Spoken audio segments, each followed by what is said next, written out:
नमस्कार दोस्तों, कैसे आप लोग? तो आज मैं फिर से आपके सामने कुछ इम्पोर्टेंस कंपनी का अपडेट लेकर हाजिर हुआ हूँ। तो आज मैं आपके सामने सबसे पहले जिस कंपनी के बारे में चर्चा करूँ, उसका नाम है विप्रो। देखिए विप्रो बेसिकली अगर मैं लॉन्ग टर्म चार्ट को दिखा दूँ 1 साल के, तो एक बार मैं 1 साल के नहीं 3 साल के चार्ट दिखाऊँगा। ये कंपनी के ऊपर 2000 देखा जाए तो 2021 में दिसंबर मंथ में इसका हाई हुआ था 715 रुपीज़। उसके बाद एक बिग क्रैश हुआ और कंपनी नीचे आ गया कहाँ तक 365, वो भी कितने दिनों में? सिर्फ के सिर्फ 4 मंथ के अंदर अंदर 4 मंथ्स के अंदर अंदर ऑलमोस्ट 50% के आसपास 40% के आसपास कंपनी का करेक्शन हो गया। तो करेक्शन होने के बाद अभी देखिए कंपनी धीरे धीरे करके ऊपर जाने का कोशिश कर रहा है।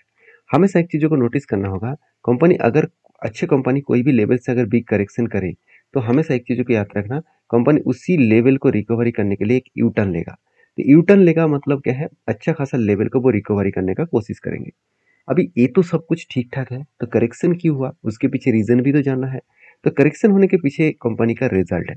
क्योंकि एक बार चलो मैं आपको यहाँ पे दिखा देता हूँ और भी आपको क्लियर हो जाएगा। अगर मैं कंपनीज़ के डिटेल्स के बारे में बात करूँ, ध्यान से देखना। कंपनी का आरओई क्या हो गया?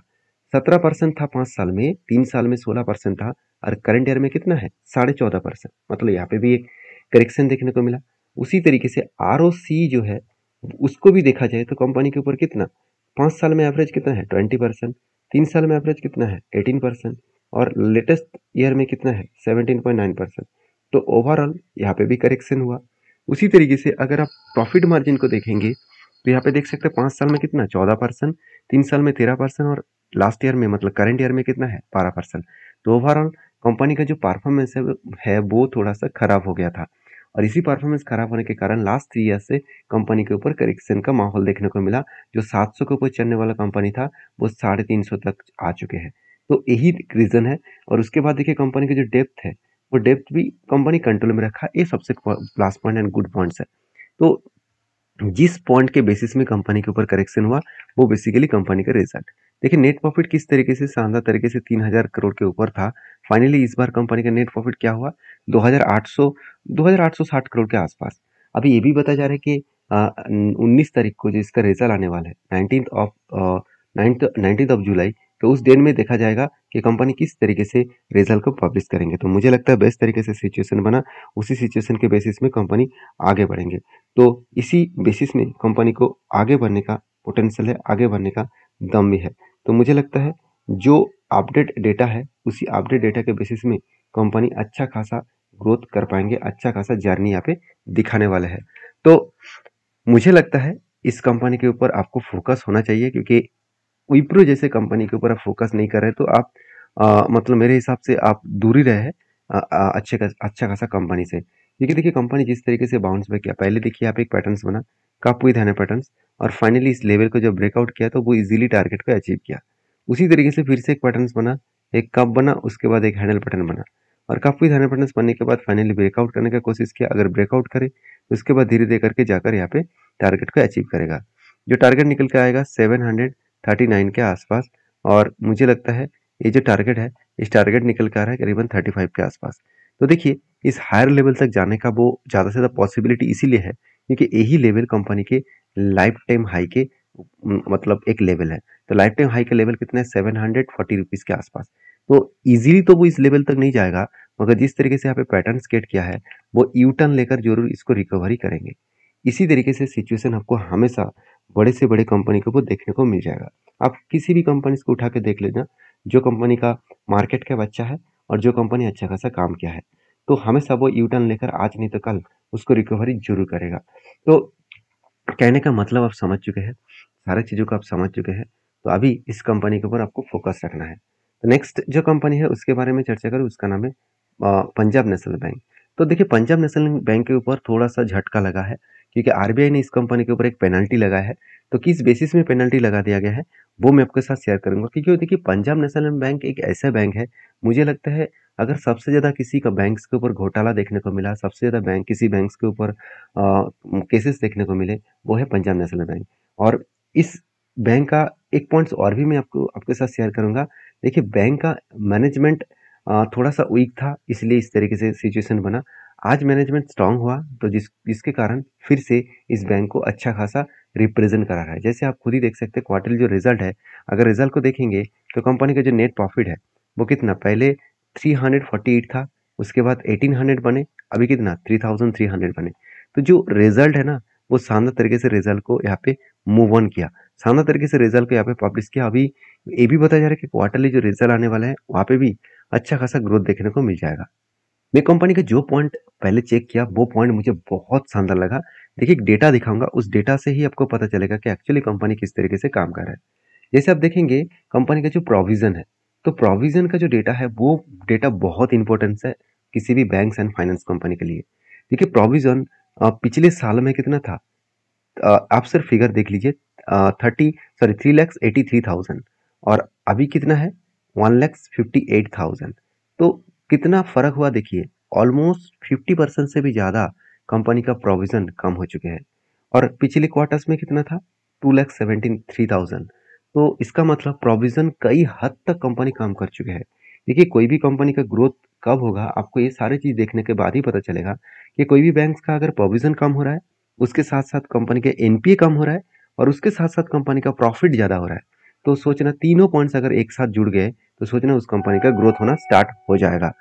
जैसे इसका नेट एनपीए देख लीजिए, नेट एनपीए थोड़ा सा क्या हुआ, आप देखिए पिछले साल में कितना था 2.72, कितना ज़्यादा एनपीए था, आप यहाँ पे देख सकते हैं, यहाँ पे देख सकते हैं 2.72, और यहाँ पे देख सकते हैं पिछले क्वार्टर्स में कितना था 9.96 और अभी कितना है 0.73। तो 0.73 के आसपास आ चुके, तो कहाँ से कहाँ तक जर्नी यहाँ पे कंपनी कर चुके हैं। यही कारण के वजह से कंपनी के ऊपर बेस्ट तरीके से मोमेंटम जर्नी यहाँ पे देखने को मिल चुके हैं।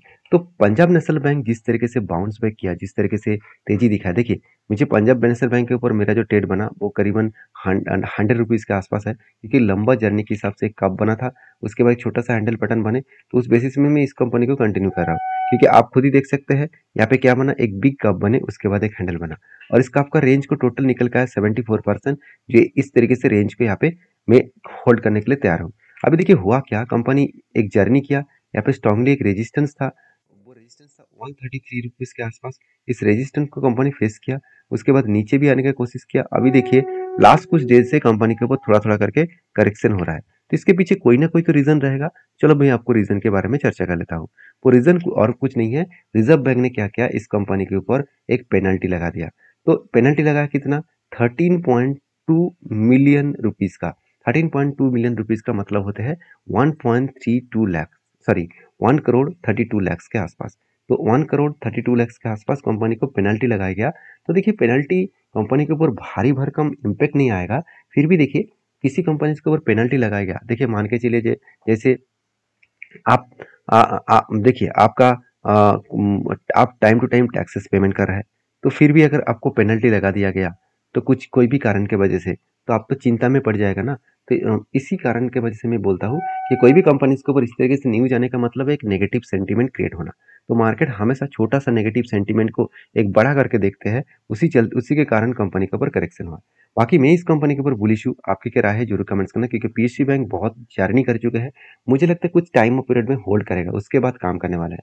तो नेक्स्ट जो कंपनी उसका नाम है Asian Paint Limited. Basically Asian Paint मेरे हिसाब से एक बेस्ट कंपनी है, और कंपनी के ऊपर जर्नी फिर से स्टार्ट हो चुके हैं। मैं सबसे पहले कंपनी के टेक्निकली चार्ट पॉइंट्स आपके साथ शेयर करूंगा। देखिए पिछले दिनों में कंपनी के ऊपर एक मैसिव जंप देखने को मिला, तो ऐसा क्या हो गया कि हाई वॉल्यूम के साथ कंपनी आगे बढ़ रहा है। तो इसके पीछे एक बिग रीजन है, वो रीजन मैं आपके साथ सबसे पहले शेयर कर लेता हूँ।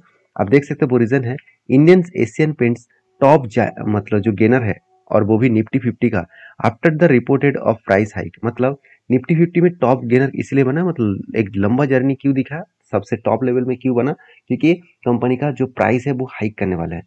मतलब कंपनी का पेन इंडस्ट्रीज में जो प्राइस है वो बहुत दिनों तक एक ही रेंज में था, एक ही लेवल में था, उसको बढ़ाने का अनाउंसमेंट फाइनली किया गया है। तो हाईली अनाउंसमेंट किया गया है इसको बढ़ाने का। तो मुझे लगता है जो सिचुएशन बना है उस सिचुएशन के बेसिस में कंपनी को आगे बढ़ाने के लिए एक पोटेंशियल आपको दिखेगा। तो चलो अभी कंपनीज के ऊपर बाकी डिटेल्स को देख लेते हैं, जो कंपनीज को आगे पुश करने के लिए कितना काफ़ी है। देखिए सबसे पहले मैं कंपनी का क्वार्टर रिजल्ट में दिखा दूं तो 17 जुलाई में कंपनी का क्वार्टर रिजल्ट आने वाला है। इस डेट को याद रखना। देखिए कंपनी कुछ भी करे, कंपनी का प्रॉफिट मार्जिन थोड़ा सा कम भी हुआ तो इसको देखकर बहुत सारे लोग टेंशन में है, क्या सर एशियन पेंट जैसे कंपनी के ऊपर बिग फॉल हो सकते हैं। देखिए, मैं इस कंपनी के ऊपर एक चीज़ हमेशा सोचता हूँ, अगर मुझे इस कंपनी के ऊपर 20-30% का करेक्शन दिखे, तो मैं सबसे ज़्यादा इन्वेस्टमेंट मेरा सबसे ज़्यादा इन्वेस्टमेंट मैं इसी कंपनी के ऊपर करने वाला हूँ। क्योंकि एशिया के लार्जेस्ट एक पेंट इंडस्ट्रीज कंपनी है। तो सोचिए, एशियन पेंट आज का कंपनी है और एशियन पेंट का जो बिजनेस है बहुत स्ट्रांग है। अगर बैलेंस शीट को चेक करेंगे तो आपको लगेगा कि कंपनी के पास इस बार बहुत ज़्यादा बोरिंग्स हो चुके हैं। इतना ज़्यादा कर्जा ले लिया तो कंपनी क्या करेंगे? देखिए, मैं कर्जा को आपको दिखाऊंगा, उससे पहले कंपनी के रिजर्व देख लीजिए, कंपनी का फिक्स्ड एसेट देख लीजिए। कंपनी के ऊपर सबसे बड़ी बात है CWIP, खुद के बिजनेस के ऊपर इस बार हाईएस्ट इन्वेस्टमेंट किया। देखिए, कोई भी कंपनी अगर खराब सिचुएशन में है, अगर उस कंपनी में दम नहीं है, तो क्या वो कंपनी खुद के ऊपर इन्वेस्ट करेंगे? बिल्कुल नहीं ना। तो इस कंपनी कर रहा है, इसका मतलब कुछ ना कुछ बड़ा मतलब जर्नी इस कंपनी के ऊपर अपकमिंग टाइम्स में देखने को मिलेगा। तो बेसिकली इस कंपनी के ऊपर मैं इसी कारण की वजह से पॉजिटिव हूँ। और दूसरी बात, रही बात कर्जे का, तो कर्जे 0.13% के आसपास है, मतलब एकदम ना के बराबर है। तो सारी चीज़ मैं आपके साथ शेयर किया हूँ। तो आपके क्या ओपिनियन है, जरूर मुझे कमेंट्स करना, क्योंकि एशियन एशियन पेंट के ऊपर जो टेक्निकली चार्ट पैटर्न्स बना है, मैं पहले ही बोल चुका हूँ, ये लेवल कंपनी के लिए स्ट्रांगली एक सपोर्ट रेंज होगा। इसी लेवल को बार बार टेस्ट करके वो ऊपर जाने का कोशिश करेंगे। तो यहाँ से नीचे आया, टेस्ट किया, ऊपर गया, फिर से नीचे आया, यहाँ से रिबाउंड्स करने का कोशिश करेंगे। तो करंट लेवल तक, अगर करंट लेवल से मैं टॉप लेवल तक देखूँ, तो ऑलमोस्ट अभी भी 18 to 19% का जर्नी होना बाकी है। तो लास्ट जो कंपनी है इस वीडियो में, उसका नाम है टाटा इलेक्सी। टाटा इलेक्सी के ऊपर ज़्यादा कुछ बात नहीं यहाँ पे नहीं कहूँगा, सिर्फ एक ही अपडेट में देना चाहूँगा। हर एक के बदले एक शेयर बोनस के हिसाब से कंपनी नेक्स्ट जो क्वार्टरली रिजल्ट आने वाला है उस टाइम अनाउंसमेंट करने जा रहा है। तो जब रिजल्ट का डेट आएगा और उसके साथ साथ जब कंपनी के ऊपर स्प्लिट का बोनस का अपडेट आएगा, तो मैं आपके साथ भी शेयर करूँगा। तो वीडियो में जानकारी अच्छा मिले तो प्लीज़ लाइक करना। मिलते हैं नेक्स्ट वीडियो में, तब तक के लिए धन्यवाद।